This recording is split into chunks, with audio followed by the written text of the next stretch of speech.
नमस्कार मित्रों, आज की इस वीडियो में एक बार फिर से आप सभी का बहुत बहुत हार्दिक स्वागत है। आज हम काव्य शास्त्र भाग 6 के अंतर्गत काव्य गुण के बारे में जानेंगे। और काव्य गुण की बात करें तो काव्य गुण से संबंधित आपकी परीक्षा में जो भी प्रश्न जिस रूप से बनते हैं उन सभी को आज की इस वीडियो में हम लोग ट्रिक की सहायता से याद करेंगे। तो जैसा कि स्क्रीन पर आप देख पा रहे हैं काव्य गुण, और काव्य गुण की बात करें कि आखिर काव्य गुण का क्या अर्थ होता है। तो देखिए मित्रों, ऐसी कविता जिसमें दोषों का अभाव हो उन्हें हम लोग काव्य गुण कहते हैं। यानी कि जिस प्रकार से व्यक्ति होता है, व्यक्ति में ढेर सारे गुण होते हैं, ईमानदारी है, दया है ना, कर्तव्यनिष्ठता है।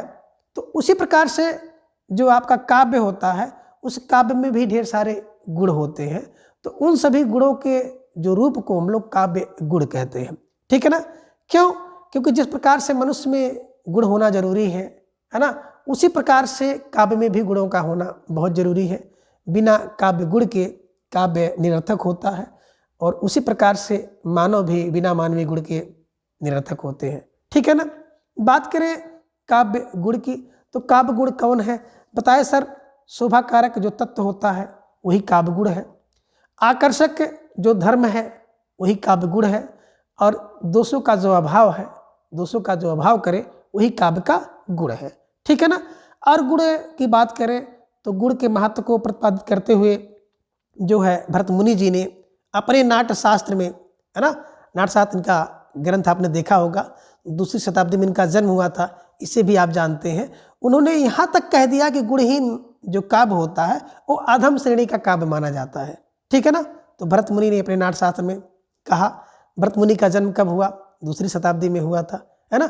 उन्होंने क्या कहा कि गुणहीन काव्य जो है अधम श्रेणी का काव्य माना जाता है। ठीक है। अब आगे हम लोग बात करेंगे काव्य गुण की। तो सबसे पहले जो काव्य गुण का चर्चा अगर किसी ने किया है तो भरत मुनि जी ने है।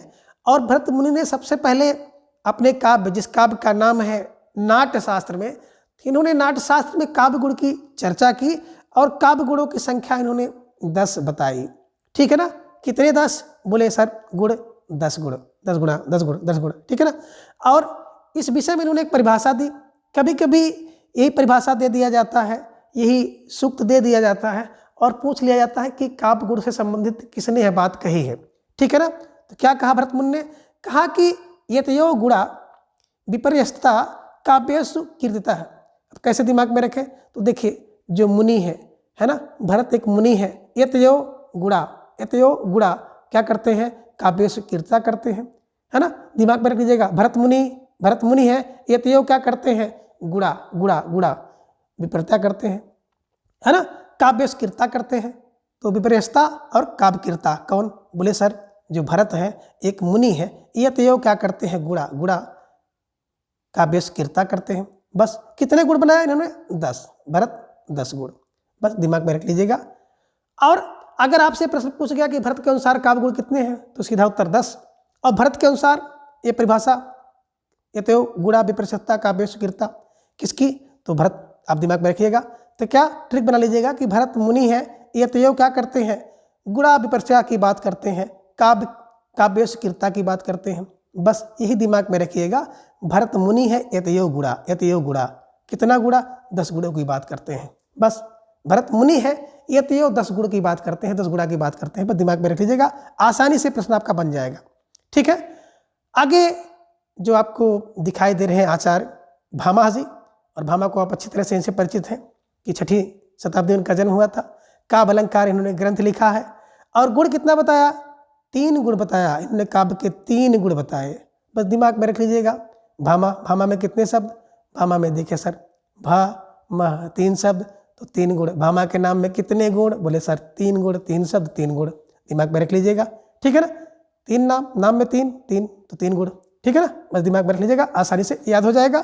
और ये भी दिमाग में बैठा लीजिएगा कि 6वीं सदी में इनका जन्म हुआ और 6वीं का अध्याय 3। जैसे भी दिमाग में आपके बन जाए, हमेशा के लिए दिमाग में रख लीजिएगा कि मामा में 3 गुण, मामा में 3 है ना, 3 वर्ण, 3 अक्षर, 3 गुण। ठीक है ना। और 6 का अध्याय 2, 6 का अध्याय 3, 6 का अध्याय 3, दिमाग में रख लीजिएगा, आसानी से याद हो जाएगा। आगे बात करते हैं हम लोग दंडी। तो दंडी का जो जन्म 7वीं शताब्दी हम लोग देखे हैं। इनका ग्रंथ काव्यादर्श है।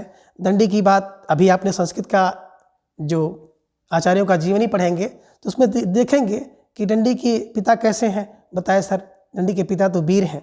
माता कैसी है? गौरी हैं। दंडी क्या करते हैं? काव्यादर्श करते हैं। दंडी क्या करते हैं? 10-10 दंडी कहाँ पर द्वि छंद छेद करते हैं। मतलब ये सब ट्रिक आपको मिलेगा कहाँ पर? जब आप संस्कृत के कवियों का परिचय देखेंगे तो वहाँ पे आपको मिलेगा कि दंडी के पिता वीर हैं, माता गौरी हैं। दंडी क्या करते हैं? 10-10 दंडी द्वि छंद छेद पर मारते हैं। ठीक है ना, उनकी रचनाओं का ट्रिक है। ठीक है, तो यहाँ पे क्या हुआ? बोले सर दंडी 7वीं शताब्दी में काव्यादर्श कितने गुण? 10 गुण। बस दंडी दा से दंडी दा से 10, दा से दंडी दा से 10, दंडी दा से दंडी दा से 10। दिमाग में रखिएगा, दा से दंडी, हाँ सर, दा से 10, बस। ठीक है ना, दा से दंडी दा से 10 गुण बताते हैं। दंडी में 10 गुण है। ठीक है ना, क्यों? क्योंकि इनकी माता गौरी है, पिता वीर है, तो गुण में रहेगा ही। ठीक है ना, बस दिमाग में रखिएगा, आसानी से याद हो जाएगा। आगे आप देखे रहे हैं बड़े महत्वपूर्ण आचार्य है वामन जी, और वामन जी का जन्म 8वीं-9वीं शताब्दी में माना जाता है। इनका काव्य ग्रंथ है अलंकार सूत्र वृत्ति। हमने बताया था कि ब्राह्मण जो क्या है 8-9 ठे क्या करते हैं? काव्य अलंकार के सूत्र पहनते हैं, धागा पहनते हैं ना, तो सूत्र वृत्ति। ठीक है ना, इन्होंने एक सूत्र दिया, एक परिभाषा बताई संस्कृत में, काव्य शोभाया कर्तारो धर्म गुणा। गुण के विषय में इन्होंने कहा कि काव्य शोभाया कर्तारो धर्म गुणा। देखिए ये पूछा जा सकता है। ठीक है, चूंकि वामन है तो काव्य शोभाया करता है वामन। काव्य शोभाया करता रहे कौन है? बोले सर वामन है। काव्य शोभाया करता रहे वामन। ठीक है ना, और आचार्य वामन की बात की जाए तो काव्य गुण का सर्वप्रथम व्यवस्थित अध्ययन वामन जी ने किया है। कभी कभी प्रश्न यहाँ से बन सकता है कि काव्य गुण का सर्वप्रथम व्यवस्थित अध्ययन वामन ने किया, काव्य गुण का सबसे पहले अध्ययन भरत मुनि ने किया। ठीक है ना, तो दिमाग में इस चीज़ को रख लीजिएगा कि वामन 8वीं-9वीं शताब्दी में जन्म होता है। काव्य अलंकार सूत्र वृत्ति इन्होंने ग्रंथ लिखा है। वामन ने क्या बताया? काव्य शोभाया कर्तारो धर्म गुणा। काव्य शोभाया वामन ने क्या किया? काव्य शोभाया कर्तारो कौन है? बोले सर वामन है। क्यों? धर्म गुण के काव्य शोभाया कर्तारो धर्म गुण है कौन? बोले वामन। दिमाग में रख लीजिएगा कि काव्य शोभाया कर्तारो वामन, यानी कि वामन द्वारा दी गई ये सब शुक्ति है। ठीक है ना, गुण के विषय में है। ठीक है, सबसे पहले सुव्यवस्थित अध्ययन वामन ने किया। कितने गुण बताया सर? 20 काव्य गुण है ना, जिसमें 10 क्या है? 10 शब्द गुण है और 10 अर्थ गुण है। और इसे कैसे दिमाग में बैठाया जाए? देखिए मन गुप्त कहते हैं ना, ऊधो मन न भयो 10-20, ऊधो मन न भयो 20, बस यही दिमाग में रख लीजिएगा। को राधईस है ना, तो वामन 20, वामन बासे 20, वामन 20 बासे 20, दासे दंडी दासे 10, बासे वामन बासे 20 है ना। अब मन क्या होता है? मन भी 20 होता है, बस दिमाग में रख लीजिएगा। मन 20 20 मन वामन 20 गुण, बस दिमाग में रख लीजिएगा। और 10 इन्होंने शब्द और 10 अर्थ गुण बताया है। ठीक है ना, वामन के विषय में एक सुव्यवस्थित अध्ययन इन्होंने किया। काव्य शोभाया करता रहे कौन है? वामन है। ठीक है, इस चीज़ को दिमाग में रख लीजिएगा और आसानी से अगर प्रश्न पूछा जाता है तो निश्चित रूप से आप यहाँ से प्रश्न बना लेंगे। ठीक है ना, तो और जब भी आप पढ़िएगा तो वामन जी को मध्य में लीजिएगा, सेंटर में, इनको केंद्र बना के चलिएगा। और केंद्र बनाकर मतलब इनके पहले, वामन के पहले कौन था? तो बोले सर वामन के पहले मुनि था। तो मुनि ने क्या बताया? मुनि ने बताया 10। मुनि के बाद कौन? भामा आए। भामा ने कितना बताया? 3 गुण बताया। दंडी कितना बताया? बोले सर दासे दंडी दासे 10 बताया। वामन खुद 20। बस इनको सेंटर में रखिएगा, इनके पूर्ववर्ती और इनके परवर्ती आचार्यों को दिमाग में रखिएगा, आसानी से याद हो जाएगा। ठीक है, अब इनके परवर्ती में कौन है? बोले सर इनके बाद वाले में आचार्य मम्मट जी हैं। कौन मम्मट? बोले सर वही मम्मट जो एक एक करके 11 काव्य पर प्रकाश डालते थे। एक एक करके कितना? बोले सर 11, यानी कि 11वीं शताब्दी में प्रकाश से हो जाएगा काव्य प्रकाश इनका, है ना। मम से तद 200 शब्दार्थों हम लोगों ने पढ़ा है। मम से तद 200 शब्दार्थों इन्होंने कही है। ठीक है ना, तो मम्मट का कितना? बोले सर मम्मट कितने? मुख्यार्थे हति दोष है, मुख्यार्थे हति ही दोष है ना। देखिए दोष के विषय में इन्होंने बताया है, तो गुण की परिभाषा तो नहीं है लेकिन दोष की परिभाषा है। क्या है? मुख्यार्थे हति दोष है। कभी कभी प्रश्न परीक्षा में पूछ लेता है। जब दोष का हम लोग क्लास लेंगे, दोष के बारे में जानेंगे, तो ये परिभाषा वहाँ भी हम लोग पढ़ेंगे, दिमाग में रख लीजिएगा। मुख्य अर्थ है दोष है किसने? मम्मट ने। मम्मट का जन्म एक एक करके 11वीं शताब्दी में हुआ। ग्रंथ काव्य प्रकाश कितने? बोले सर 3। गुण माने। क्यों 3 गुण माना? क्योंकि सर मम्मट में 3 माँ है, तो माँ माँ माँ 3, 3 माँ 3 गुण, 3 माँ 3 गुण, 3 माँ 3 माँ, मम्मट की क्या बड़े 3 माँ है तो 3 गुण। बस दिमाग में रख लीजिएगा कौन कौन, ओज, प्रसाद और माधुर्य। ठीक है, दिमाग में रख लीजिएगा, आसानी से आपके दिमाग में बैठ जाएगा। ठीक है ना। आगे देखिए, मम्मट के बाद अगले जो आचार्य हैं विश्वनाथ जी हैं, और इनका जन्म 14वीं शताब्दी में हुआ था। साहित्य दर्पण, विश्व को साहित्य के दर्पण में देखते थे। 3 गुण इन्होंने भी बताया, कौन? माधुर्य, प्रसाद, ओज, माधुर्य, प्रसाद, ओज, माधुर्य। ठीक है ना। देखिए जो विश्वनाथ है ना, वो तीनों लोक में क्या करता है? अपने गुण को फैलाता है। तो विश्वनाथ तीनों लोक में, विश्वनाथ तीनों लोक में, 3 से हो जाएगा 3 गुण, 3 गुण है ना। विश्वनाथ का गुण कहाँ? बोले सर तीनों लोक में, यानी कि 3 गुण इन्होंने बताया। आपके कितने गुण? 3 गुण बताया। आगे जगन्नाथ की बात करें तो हम लोगों ने पढ़ा था ना कि जगन्नाथ एक साथ 17वीं शताब्दी में जन्म हुआ। क्या करते थे? 3 रचना इन्होंने की थी, रसगंगाधर, चित्तमीमांसा खंडन, जगदाभरण, है ना। एक साथ क्या करते हैं? रसगंगाधर, चित्तमीमांसा खंडन करते हैं, जगदाभरण करते हैं। कितने गुण बताया? बोले सर जो जगत का नाथ है वो भी क्या करता है? 3 गुणों, तीनों लोकों में उसका भी गुणगान होता है। कौन? एक तो विश्व का नाथ का, विश्व के नाथ का, दूसरा किसका? बोले सर जगत के नाथ का। तो जो नाथ है उस नाथों का गुण तीनों लोक में होगा, तीनों लोकों में होगा, यानी कि 3 गुण उन्होंने बताए हैं। ठीक है। आगे अगले आचार्य जो आपको दिखाई दे रहे हैं, हेमचंद्र जी। बात करें हेमचंद्र जी का तो 12वीं शताब्दी में इनका जन्म हुआ था। शब्दानुशासन के द्वारा लिखा गया काव्य ग्रंथ है। गुण बताया इन्होंने 3, कौन कौन से? ओज, प्रसाद, माधुर्य। हेमचंद्र, चंद्र है बिल्कुल, कौन? बोले हेमचंद्र में कितने? बोले 3 गुण। 3 गुण किसने? हेमचंद्र, चंद्र 3 गुण, 3 गुण है ना।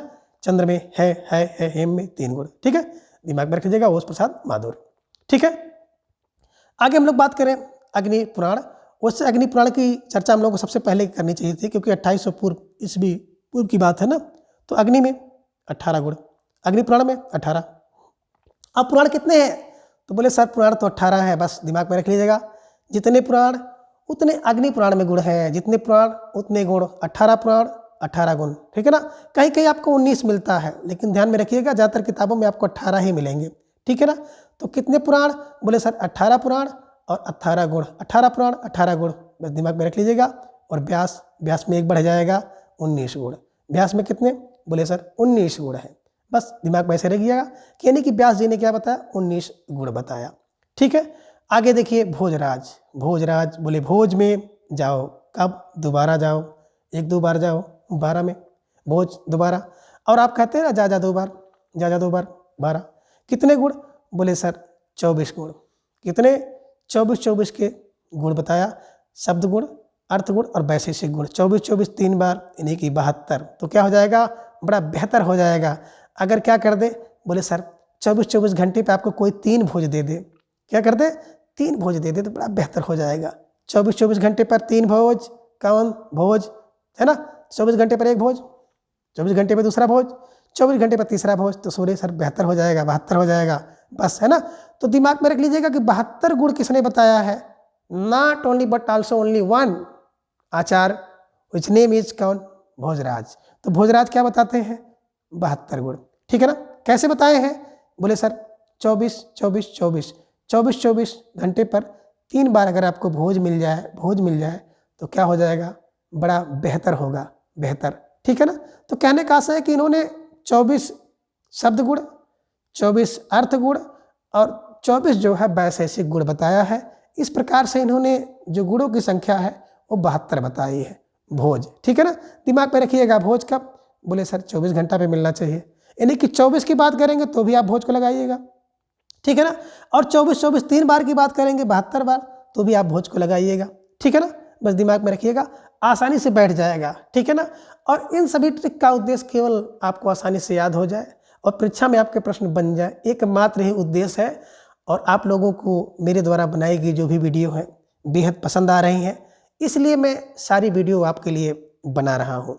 ठीक है मित्रों, आशा करते हैं कि आप लोग बिल्कुल ध्यान से पढ़ेंगे, अपनी तैयारी को मजबूत करेंगे और आपकी बार अपना सिलेक्शन सुनिश्चित करेंगे। ठीक है। आगे हिंदी के भी कुछ आचार्य हैं जिन्होंने गुणों की विवेचना की है, जिनमें 12 आचार्य ने काव्य गुण की विवेचना की है। चिंतामणि है, कुलपति हैं, देव हैं, पद्मन दास है, कुमारमणि है, सोमनाथ, भिखारी दास और गरीब दास। ठीक है ना। केशव को छोड़ दीजिएगा, केशव ने गुण की चर्चा नहीं की है ना, बस दिमाग में रख लीजिएगा। ठीक है, अब देखिए बात करते हैं हम लोग सबसे पहले देव जी की। तो देव जी एक ऐसे कवि हैं जिन्होंने सर्वाधिक राजाओं का आश्रय प्राप्त किया था। ठीक है ना, और कितने काव्य के इन्होंने जो शब्द रसायन है, शब्द रसायन में इन्होंने जो सप्तम प्रकाश है, उस सप्तम प्रकाश में गुणों की विवेचना की है और 12 गुण बताए। ठीक है ना, आप कहते हैं ना कि देव दोबारा हो दुबाओ, देव दोबारा, दोबारा माने 12, देव दोबारा, देव दोबारा, देव दोबारा। ठीक है ना, बस देव में कितने बताया, बोले सर 12 गुण बताए। ठीक है, दिमाग में रख लीजिएगा। अब अगले जो कवि हैं वो है पद्मन दास जी, और पद्मन दास जी ने शब्द के 5 गुण, अर्थ के 5 गुण और वैशेषिक के 8 गुण, इस प्रकार से कुल इन्होंने 17 गुण बताया। ठीक है ना, तो दिमाग में रख लीजिएगा कि कितना गुण, पद्मन ने 17 गुण बताया सर, शब्द के 5, अर्थ के 5 और वैशेषिक 8, कुल 17 गुण। तो पद्मन पद्मन पद्मन क्या बोले, पद्मन एक साथ एक साथ एक साथ, है ना, बस पद्मन एक साथ एक साथ। ठीक है, आगे है जगत सिंह, और जगत सिंह ने जो अपना ग्रंथ लिखा था वो लिखा था साहित्य सुधा निधि, और दूसरा है रस मृगांक। तो रस मृगांक और साहित्य सुधा निधि, ये दोनों जो पुस्तकें हैं, जो ग्रंथ हैं, इसे भी दिमाग में रख लीजिएगा। किसकी है, जगत सिंह की है, परीक्षा में पूछी जा सकती हैं। और इन्होंने काव्य के 3 गुण बताए थे, ओज प्रसाद माधुर्य। ठीक है ना, जगत में 3 शब्द तो 3 गुण, जगत में 3 शब्द 3 गुण। ठीक है ना, आगे कुलपत की बात करें तो कुलपत मिश्र जी ने कुल जो गुण की संख्या 3 बताई है ना, जिनमें रस रहस्य, गुण रहस्य और काव्य रहस्य। ठीक है ना, इस प्रकार से कुल कितने, बोले 3 गुण। कुलपत में, पत में कितने, कुलपतियों में कितने गुण, बोले सर 3 गुण होते हैं। ठीक है ना, तो कुलपतियों में कितने गुण, 3 गुण। दिमाग में रखिएगा, आसानी से याद हो जाएगा। ठीक है, सोमनाथ की बात करें तो बिल्कुल सोमनाथ में प्रत्यक्ष और अप्रत्यक्ष रूप से कितने, बोले सर 3 गुण होते हैं। ठीक है ना, सोमनाथ में कितने, बोले सर प्रत्यक्ष और अप्रत्यक्ष रूप से 3 गुण होते हैं। तो ठीक है, थोड़ा सा इन कवियों को आप लोग देख लीजिएगा, आसानी से आपको याद हो जाएगा। ठीक है ना, क्या आपने देखा कि सर जो पद्मन है, पद्मन क्या है, एक साथ है, यानी कि पद्मन में 17 गुण बताया। जगत में 3 शब्द है तो 3 गुण बताया इन्होंने। कुलपतियों में कितने, बोले 3 गुण होते हैं, इसे दिमाग में रख लीजिएगा। और सोमनाथ में प्रत्यक्ष और अप्रत्यक्ष कुल 3 गुण होते हैं। ठीक है ना, कभी कभी आपसे प्रत्यक्ष रूप से यही प्रश्न बन जाता है कि किसने कितने गुण बताए हैं। ठीक है, इसे दिमाग में रखिएगा। अब आगे हम लोग विभिन्न आचार्यों द्वारा निर्धारित काव्य गुणों की संख्या को जानेंगे, क्योंकि कभी कभी प्रश्न यही से पूछ लेता है कि किस आचार्य के अनुसार कितने काव्य गुण हैं। ठीक है ना, बात करें भरत मुनि की तो 10, मुनि में कितने, अभी पढ़े थे, मुनि में 10 गुण, मुनि में 10 गुण, मुनि में 10 गुण। ठीक है ना, यानी कि भरत मुनि ने 10 काव्य गुण बताया। अग्नि पुराण की बात करें तो यहाँ पे 19 दिया है, लेकिन हम लोग वहाँ पढ़े थे 18, तो पुराण कितने, 18, पुराण कितने, 18। ठीक है, बात करें दंडी की तो दासे दंडी, दासे 10, दासे दंडी, दासे 10। ठीक है ना, बात करें बामन की बासे बामन, बासे 20, बासे बामन, बासे 20 गुण। ठीक है ना, और भोजराज की बात करें तो हम लोग वहाँ पे पढ़े थे ना, भोज कैसे 24 घंटे में 3 बार भोज मिल जाए तो बड़ा बेहतर हो जाएगा, यानी कि 72 और 24। ठीक है, दोनों दिमाग में रख लीजिएगा, 24 गुण है ना, भोज में कितने, 24 गुण, और 24 घंटे पर 3 भोज मिल जाए तो बड़ा बेहतर हो जाएगा। ठीक है ना, भोज से भोजराज को ले लीजिएगा। ठीक है, कुंतक की बात करें तो कुंतक को हम लोग शायद वहाँ पर नहीं देखे थे, तो यहाँ पर देख लीजिए, कुंतक ने 6 काव्य गुण बताए। कुंतक अच्छे अच्छे अच्छे। ठीक है ना, 6 काव्य गुण बताते हैं। भामा की बात करें तो आप यहाँ पे भामा जी को देख रहे हैं, यही भामा है जिन्हें हम लोग कहते हैं मामा। तो भामा में कितने, बोले 3 वर्ण है, 3 अक्षर है, तो इन्होंने 3 काव्य गुण बताया। आनंद वर्धन की बात करें तो आनंद वर्धन 3 गुण बताते हैं काव्य के। आनंद वर्धन कितने, बोले 3 गुण बताते हैं। मम्मट में 3 माह है तो 3 गुण इन्होंने बताया। विश्व का नाथ तीनों लोकों में अपने गुण को फैलाते हैं। जगत का नाथ जगन्नाथ तीनों लोकों में, है ना, 3 गुण तीनों लोकों में 3 गुण। और हेमचंद की बात हम लोग करें तो हेमचंद में 3 गुण थे। तो इस प्रकार से आपने देखा, अगर मोटा मोटा देखा जाए तो भरत के 10, दंडी के 10, अग्निपुराण के 18, व्यास के 19, वामन के 20, भोज के 24 और कुंतक के 6। बाकी शेष ज़्यादातर जो आचार्य हैं उन्होंने काव्य के 3 गुण बताए हैं। एक तो दिमाग में रख लीजिएगा, और एक ट्रिक थोड़ा सा बना लीजिएगा कि विभा को किसको? बोले सर विभा को। आज कितना? बोले 3 गुना क्या मिला? हेम मिला। बस दिमाग में रख लीजिएगा। बा से हो जाएगा विश्वनाथ, भा से हो जाएगा भामा, आ से हो जाएगा आनंदवर्धन, जा से हो जाएगा जगन्नाथ, हे से हो जाएगा हेमचंद्र और माँ से हो जाएगा मम्मट। 3 गुना मिला से हो जाएगा 3 गुण। ये सभी जो आचार्य हैं इन सभी आचार्यों ने 3 काव्य के गुण बताए हैं। कौन कौन? विभा को आज 3 गुना हेम मिला। तो इस प्रकार से जैसे भी आपको याद हो जाए इन सभी ट्रिक का प्रयोग करके आप आसानी से याद कर सकते हैं। तो आज की इस वीडियो में बस इतना। अगले वीडियो में फिर हम किसी एक दूसरे टॉपिक को जानेंगे। तब तक के लिए धन्यवाद, नमस्कार, बाय।